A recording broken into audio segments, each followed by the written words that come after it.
Tiempo con Dios es un momento para fortalecer tu espíritu y escudriñar la palabra. Vive ahora Tiempo con Dios. Familia linda, familia de Dios, ¿cómo vamos? Bien, una nueva semana, un nuevo día y como siempre repito, una gran oportunidad para adorar al que vive por los siglos de los siglos. Entremos porque apenas estamos empezando la semana y hay harto material porque lo que vamos a tratar es conociendo la santidad de Jesús. Óigame, qué bello esto. Y la introducción para hoy nos dice el apóstol Pablo en la carta a los Efesios, capítulo 4, versículo 26. Airaos, óigame, airaos, pero no pequéis. No se ponga el sol sobre vuestro enojo, ni deis lugar al diablo. Ay, enojo, ¿quién no se enoja? Misericordia. Esta es una emoción que se producirá en cualquier relación, óigame bien, matrimonial. Es normal. Algunas personas la experimentan ocasionalmente, mientras que otros lo hacen con frecuencia. Algunos son abiertamente volátiles y abusivos, mientras que otros reprimen su agresividad. Pablo nos dice que podemos enojarnos, pero que no pequemos. ¿Cómo se entiende esto? La palabra usada en este versículo es la misma que se usó para describir el enojo de Jesús con aquellos que lo acusaron de sanar a una persona el sábado, Marcos 3:5. Ella significa una actitud asentada dentro de nosotros y que sale a la luz lentamente bajo ciertas condiciones en contra de la maldad y la injusticia. El propósito de ese enojo es obligarnos a hacer algo en contra de la maldad en el mundo. Pero como tantas otras emociones, la forma de expresarla es lo que determina la manera en que será recibida por nosotros.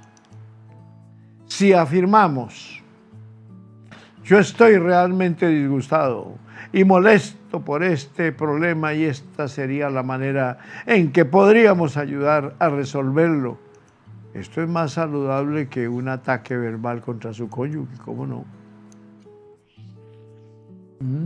Pablo también dice, no permitan que el sol se ponga sobre vuestro enojo. La palabra usada para enojo significa irritación, exasperación o amargura. Cuando esa clase de enojo invade una relación, se produce el daño. Y cuando eso sucede, óigame pues, Satanás ya ha puesto un pie dentro de esa relación. Una persona cuya vida refleja abundancia de enojo no puede mostrar la vida superior a la que Dios nos llama. Pregunta, ¿qué puede usted hacer para desviar el enojo en su matrimonio? ¿Oh? Sencillo. Primero, recuerde que el mayor enojo es provocado por las palabras hirientes, el temor o la frustración. Trate de luchar con el problema inicial antes de expresar su enojo. En segundo lugar, busque dirección en la bendita palabra de Dios. En el libro de los Proverbios se nos dice, el que tarda en airarse es grande de entendimiento. Nehemías dijo, y me enojé en gran manera cuando oí su clamor y estas palabras. Entonces lo medité y reprendí a los nobles y a los oficiales, dice Nehemías 5, 6 y 7. ¿Se ha calmado usted lo suficiente como para medir la causa de su enojo? Esta puede ser la solución. Hable con su cónyuge sobre cómo pueden ayudarse mutuamente para controlar el enojo y no estar chocando permanentemente. Y desde luego, que el Señor les bendiga. Para entrar en el tema, conociendo que Jesús es santo, debemos empezar a conocer que su presencia es santa. La visión de Juan en Apocalipsis, capítulo 1, revela varios aspectos de la santidad de Cristo. El primero de los cuales es su presencia santa. En el versículo 13, el apóstol Juan escribe: y en medio de los candeleros vi a uno semejante al Hijo del Hombre. Esta magnífica expresión, Hijo del Hombre, es un calificativo mesiánico tomado del libro de Daniel que se refiere a la encarnación e identifica a Dios como hombre en carne humana. Daniel se refiere al Mesías como alguien, como un hijo del hombre a quien le fue dado el dominio, la majestad y la realeza. Y prosigue diciendo que su dominio es dominio eterno y su reino uno que no será destruido. Ahora, aquí en Apocalipsis vemos a Cristo en su reino moviéndose en su iglesia. ¿Cómo no? Es su iglesia, otorgada a Él por el Padre como un regalo de amor. La iglesia es la novia del Hijo de Dios, comprada con su propia sangre y garantizada por la eternidad. El Evangelio de Juan testifica de que esta verdad, con estas palabras pronunciadas por Cristo, todo lo que el Padre me da, vendrá a mí, y esta es la voluntad del que me envió, que yo no pierda nada de todo lo que me ha dado, sino que lo resucite en el día final. En su visión, Juan se voltea para identificar a quién pertenece la voz que está escuchando y ve la presencia santa de Cristo en su iglesia. ¿Cómo no? Debemos tener la seguridad, hijos, hijas, que están en sintonía de tiempo con Dios, de que Él siempre está allí, que el Señor de la iglesia tiene comunión permanente con su pueblo. La iglesia verdadera vive en una comunión inquebrantable con su Salvador. Por eso somos la iglesia del Señor. La iglesia no son los muros, los ladrillos, el techo, el gran templo, el gran edificio. Esa no es la iglesia. La iglesia eres tú y soy yo. Los que hemos creído en el unigénito Hijo del Padre, lo hemos recibido y reconocido como nuestro único y suficiente Salvador. De ahí que el Dios Santo, Jesús de Nazaret, nos santificó a nosotros. Y por eso, como iglesia, los que estamos consagrados por lo que hizo Cristo en la cruz del Calvario, somos llamados los santos de Dios. No es por un hábito, ni por una cosa colgando aquí, o con un gorro más grande o más pequeño. No, es por lo que hay en nuestro corazón. que ganó Cristo en la cruz del Calvario para librarnos de la condenación eterna por causa de nuestras herencias generacionales y además todo lo que hicimos antes de detener a Cristo. Entonces Él nos santificó, nos heredó como hijos de Dios hasta el último día de nuestra existencia para luego llevarnos al Padre por toda la eternidad. Estás en Tiempo con Dios, tu mejor momento. De esta manera, mis amados que están en sintonía de Tiempo con Dios, conociendo que Jesús es santo, debemos tener en cuenta que esta es una verdad vital. Pero hoy en día los cristianos parecen tener problemas para afirmarlo, como que les da pena. Ay, ¿cómo le parece? Quizás hayas escuchado a alguien decir, fulano de tal ya no está en comunión con el Señor.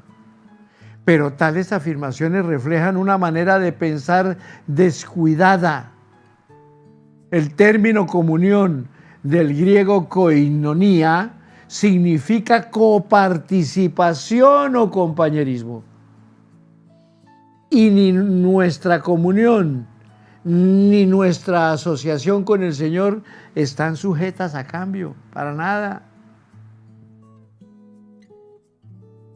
Nuestra unión con Cristo no puede ser alterada, pues es eterna.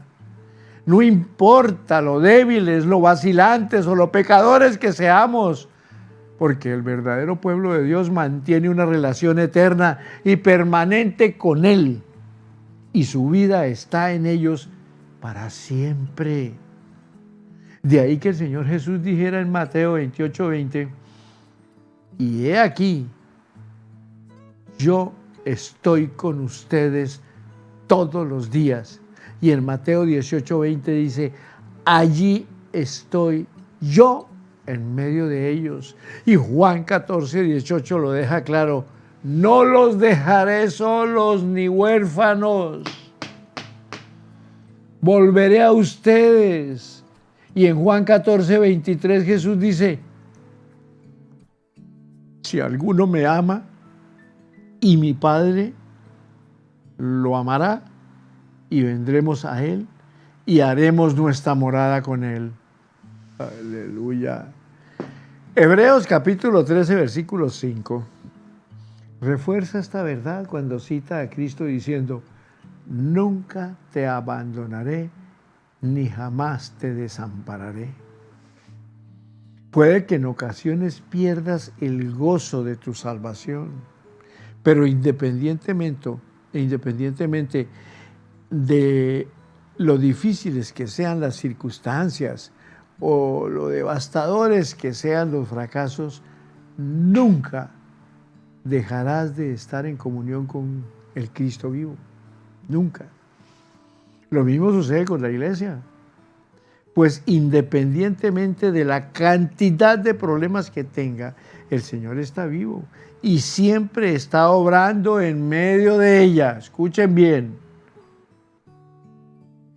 Él nunca abandona a sus verdaderos discípulos, pues la comunión, que nunca termina, es inquebrantable y además eterna. Y aquel que nos escogió, nos justificó y nos santifica, un día nos glorificará. La presencia constante de Cristo en su iglesia, obrando y moviéndose en medio de su pueblo, debería ser de tremendo aliento para todos nosotros. Entendamos que como iglesia del Señor, ustedes y yo, varones y hembras que están en sintonía de tiempo con Dios, entendamos que nosotros somos el templo del Espíritu Santo. Ese templo, ese Espíritu Santo que se acomodó en un templo perverso, sucio, guache, inmoral, no, en un templo purificado y santificado por la sangre derramada de Cristo Jesús en el Calvario. Esos son ustedes y soy yo, cristianos lindos que están en sintonía de tiempo con Dios. Yo no me canso de adorar a mi Padre por haberme dado permiso de conocer a su Hijo Jesús y ahora estarle sirviendo hasta el último día de mi existencia. De acuerdo a lo anterior, mis amados,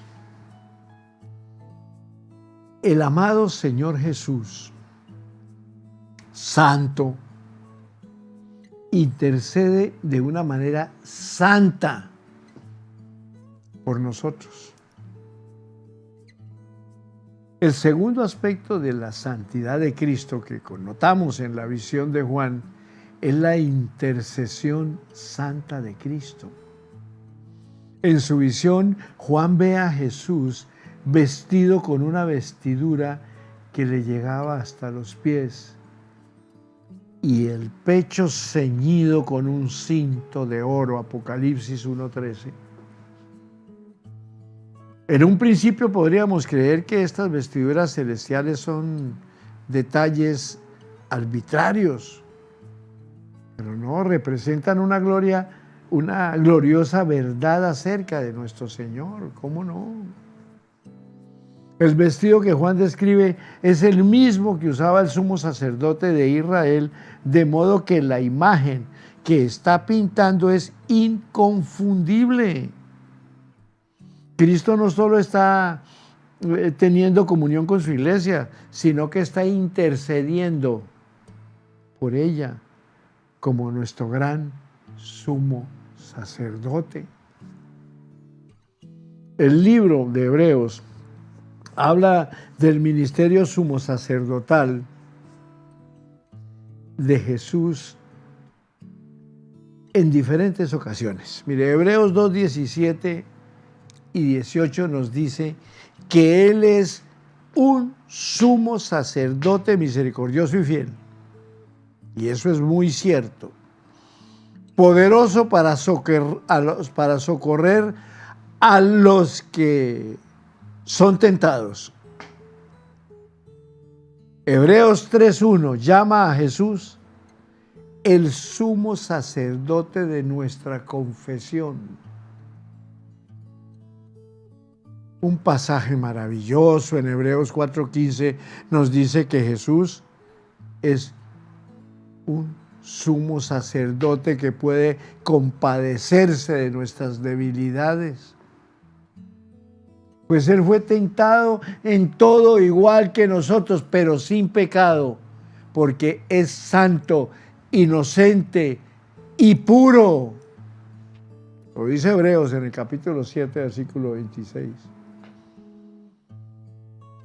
Nadie, y ay de aquella lengua, que se atreva a proferir herejías en contra del comportamiento humano del Señor Jesús, desde que llegó a Belén hasta que partió después de morir en la cruz del Calvario y después estuvo 40 días con sus discípulos, recordándoles todo lo que les había enseñado y dándoles instrucciones para que siguieran la ruta correcta de la salvación, enseñando la ruta correcta de la salvación.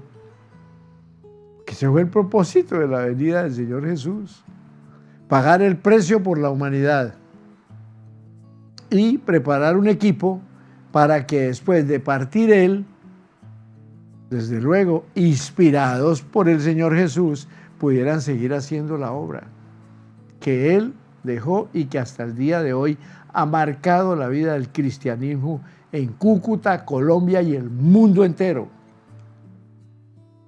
Es hermoso a viva voz decir que somos cristianos,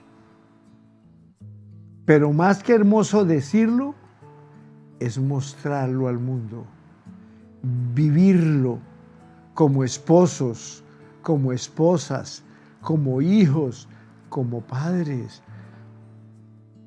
Porque si decimos ser cristianos, y maltratamos a las esposas, o las esposas maltratan a los esposos, y los padres maltratan a los hijos, ¿a dónde está la representación genuina de Cristo que somos nosotros? Para nada. Cristo, en lugar de castigarnos, nos aconseja que hagamos las cosas conforme a la voluntad de la palabra y a la voluntad de Dios. Estás en Tiempo con Dios, tu mejor momento. Entonces, sigamos conociendo que Jesús es santo. Y en Hebreos capítulo 9, 11 y 12, describe la superioridad de Cristo sobre todos los demás sumos de sacerdotes. Pero estando ya presente Cristo, el sumo sacerdote de los bienes que han venido por medio del más amplio y perfecto tabernáculo no hecho de manos, es decir, no de esta creación, entró una vez y para siempre en el lugar santísimo, logrando así eterna redención. Como nuestro sumo sacerdote, Cristo ofreció el único sacrificio perfecto y aceptable por nuestros pecados. ¿Cuál fue? Él mismo, Hijo del Dios Altísimo. ¿Cómo le parece? Tal como escribe Pablo en Romanos 8, la obra de nuestro Señor como sumo sacerdote continúa hasta el día de hoy. ¿Quién acusará a los escogidos? Óigame, de Dios. El que justifica es Dios. ¿Quién es el que condenará? Cristo.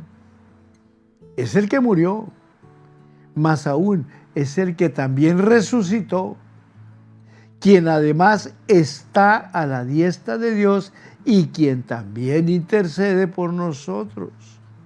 El apóstol continúa explicando que como nada puede atacar o alterar nuestra relación con Dios a causa de la obra intercesora de Cristo, no podemos ser separados de su amor. ¡Aleluya!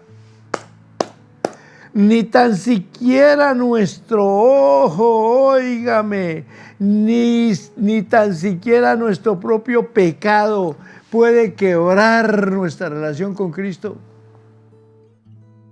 Aunque sí puede costarnos algo de nuestra recompensa eterna, lo cual Juan mismo advierte a todos los creyentes cuando dice: miren que por ustedes mismos, para que no pierdan las cosas en que hemos trabajado, sino que reciban abundante recompensa.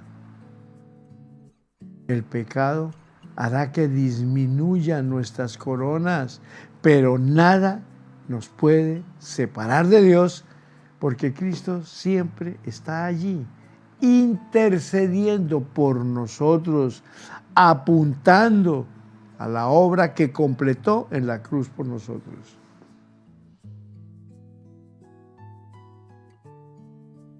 Hay personas, y conozco varias, porque tengo el privilegio de ser consejero, la misericordia de Dios, que han llegado con un, entre comillas, arrepentimiento por algún error que cometieron.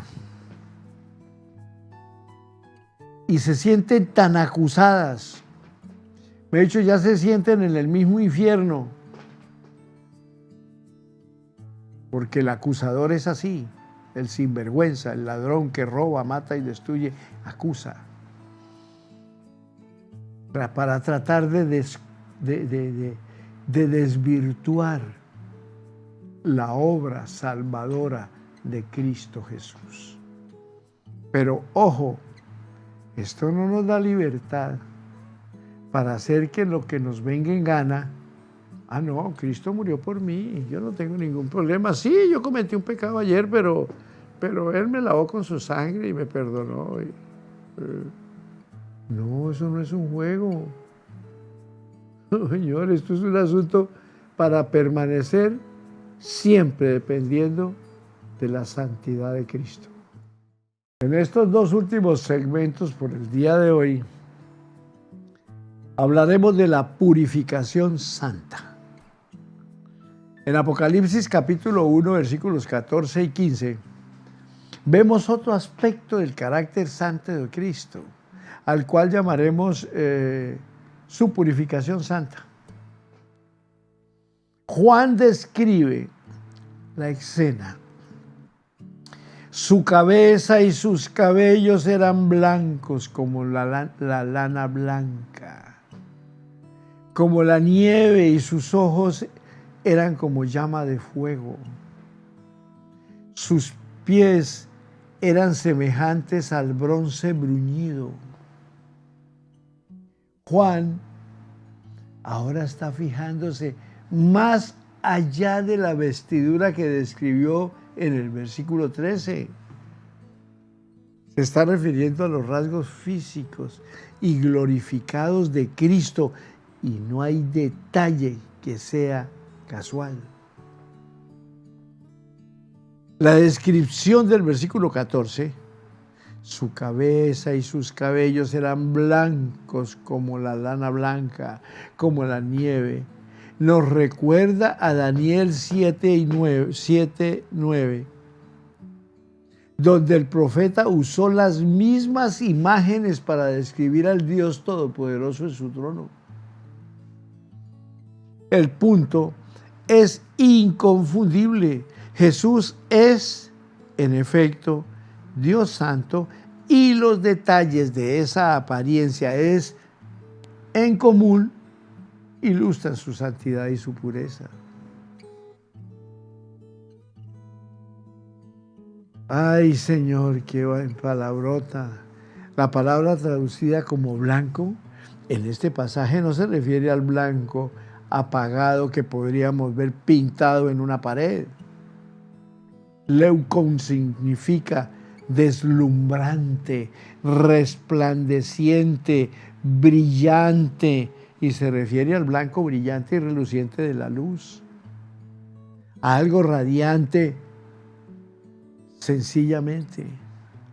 Juan ve con ojos espirituales el carácter deslumbrante, resplandeciente y santo de Dios manifestado en el rostro de Jesús.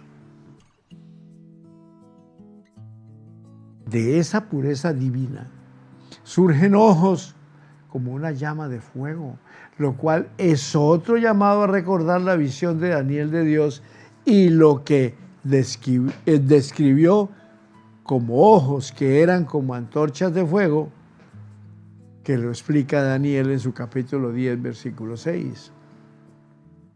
En ambos casos se trata de una ilustración de la omnisciencia penetrante y santa de Dios, una manifestación física de su conocimiento divino. Lo que el Señor ve, lo ve de manera penetrante, con una profundidad infinita, sin secretos. Hebreos 4:13 dice: no existe cosa creada que no sea manifiesta en su presencia. Más bien, todas están desnudas y expuestas ante los ojos de aquel a quien tenemos que dar cuenta. ¡Qué hermoso tema para ustedes, mis amados hermanos y amigos que están en sintonía de tiempo con Dios! Que en muchos casos se han preguntado: ¿dónde está Dios? Y no se dan cuenta que los que se arrepintieron, le entregaron la vida a Jesucristo, se constituyen en templo del Espíritu Santo. Primera de Corintios, capítulo 6, ahí está clarito, ustedes pueden leerlo. Lo importante es que habiendo el Padre Celestial dispuesto que nuestro cuerpo fuera templo del Espíritu Santo, nosotros no podemos estar marraneando con cosas del pasado. El pasado ya quedó atrás. El pasado es pasado. Ahora estamos viviendo un presente tomado de la mano de Jesús y rumbo a una eternidad con el Dios Padre, con el Dios Hijo y con todo el poder espiritual que Él desarrolle con nosotros. Estás en Tiempo con Dios, tu mejor momento. Bueno, llegamos al último segmento del día de hoy.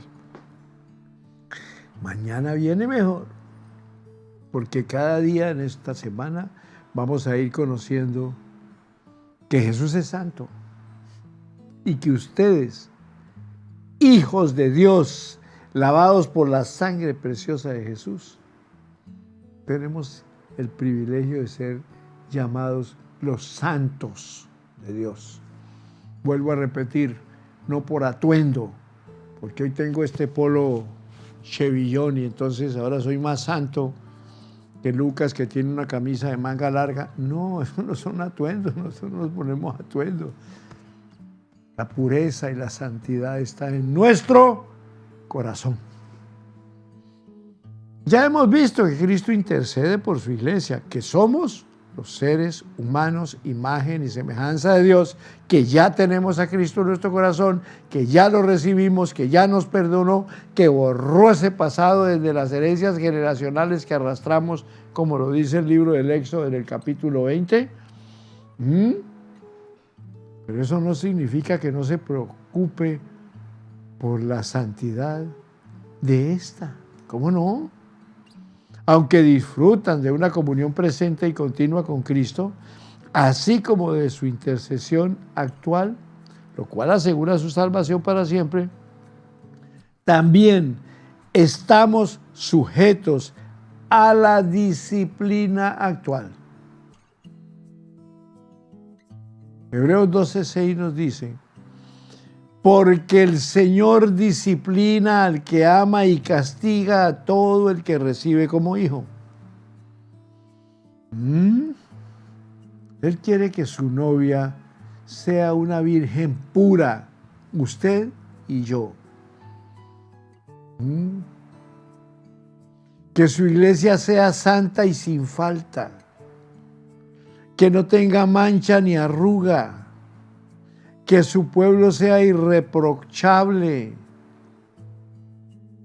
De hecho, Cristo mismo nos dio una receta para el mantenimiento de la pureza de la iglesia en Mateo capítulo 18. ¿Qué dice?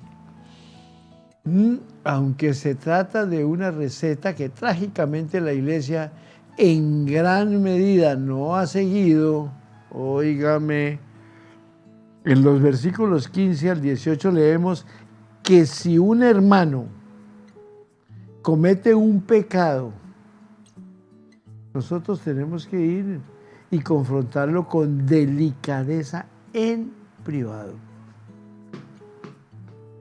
Si la persona no se arrepiente, llevamos a uno o dos con nosotros y apelamos otra vez a su conciencia, óigame.